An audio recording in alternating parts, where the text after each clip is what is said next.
Larrainen sortuik, horriko itzalian, normala zenenetako odin kanpoko bazterrak maitatzia, dudaigabe.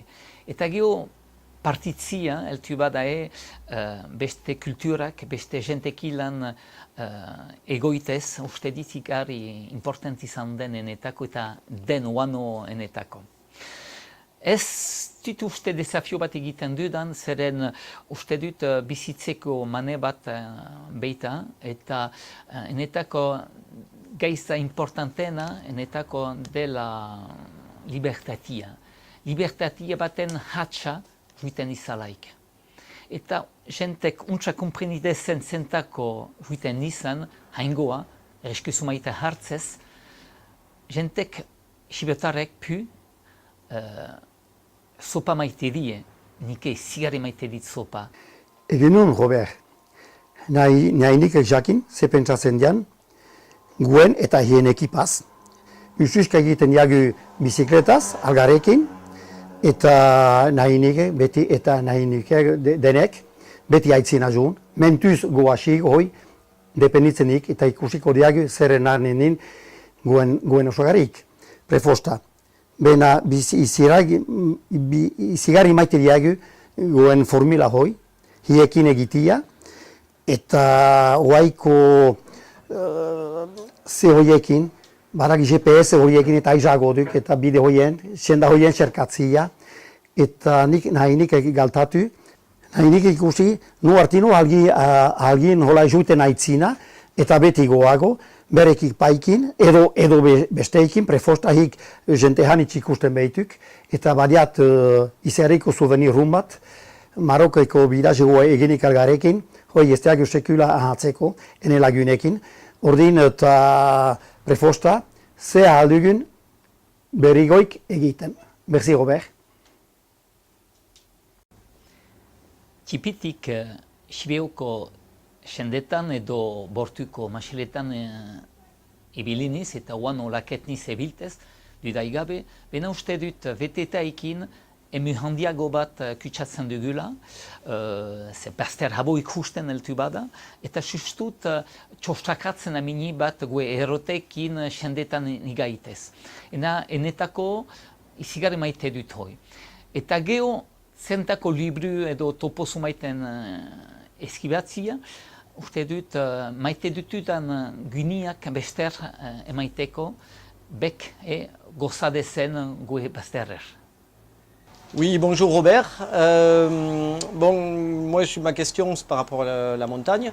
Chaque fois qu'on part en montagne, tous les deux, tu t'arranges pour avoir un sac ridicule. Et moi j'ai le gros sac et je porte tout le matériel. Et chaque fois tu me dis, oui, moi quand j'étais jeune, je portais... Alors je voulais savoir si vraiment un jour tu avais été jeune ou si tu étais né vieux, parce que moi je t'ai jamais vu porter. J'ai connu les deux formes de portage, pas comme toi du tout d'ailleurs. Le lourd, que tu ne connais pas, et le léger que tu connais. Et comme il faut écouter les conseils des plus jeunes que soi, ben je fais comme toi, je porte que des petits sacs, et je m'arrange aussi, comme toi, à faire porter le plus lourd aux plus jeunes. Voilà. Mais derrière cette question-là se trouvent aussi des choses que l'on partage souvent, ensemble.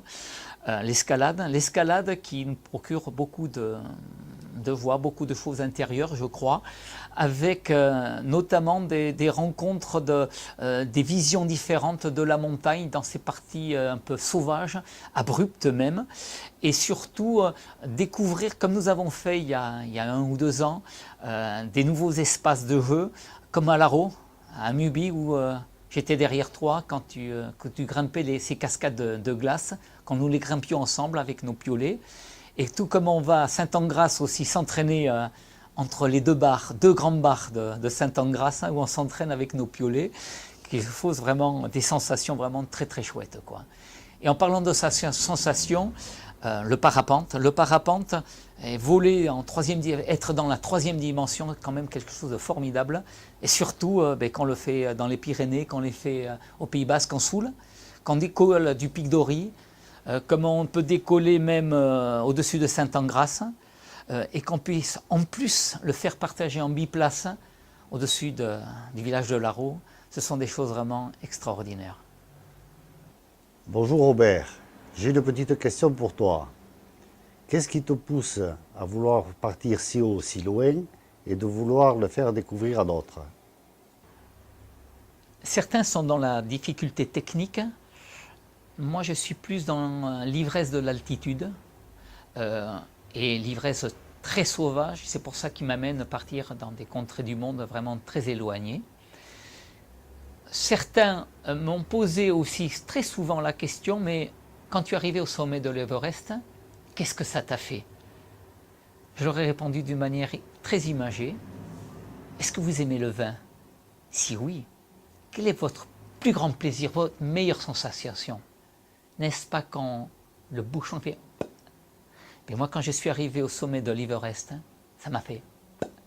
Et j'ai trouvé ça vraiment très très chouette. Ensuite, pourquoi amener des gens à droite et à gauche? Tout simplement parce que ça me fait plaisir de leur faire découvrir des endroits que j'aime particulièrement. Et quand j'entends de leur bouche sans rien leur demander « Qu'est-ce que c'est beau ?» je suis comblé. Ils sont exactement dans le même extase que je peux avoir quand je vois de grandes contrées, quand je vois même les grandes contrées telles que la Soule du haut du Pic d'Ori.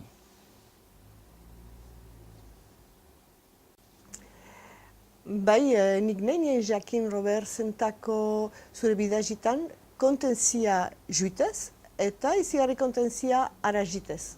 Zentako? Du daigabe juiti anetako izigarri hunda, zeren geizalifentak ikusten behitutut, xanditzene. Eta aragite hoi izigarri maite dut. Zeren xantzabet bat behitut, beste hanis bezala, maite dudan herri batetan bizitzia. Bizitze hoi Euskal Herrian zentako maite dute, zeren gue hizkuntza edo lenguaji saharra entzuten behitut. Enetako gue indarra hortan da, lizentzia hortan da. Zentako Niko Etxartek, Euskaz bere joka egiten din, lizentzia baten egiteko, eta inglesez egiten halzin. Nik kanpunizalaik entzuten dudalaik Euska rapisten niz. Enetako, eta hoi finitzeko, ejenplu azkar bat, korrika, eskuz esku, Euskal Herri osuan, sustenguz gue hizkuntza zaharra, gentiak juiten diela. Eta enetako, ejenplu huna bizitzeko maite dugun gune batetan, gue Sibiu Euskal Herrian.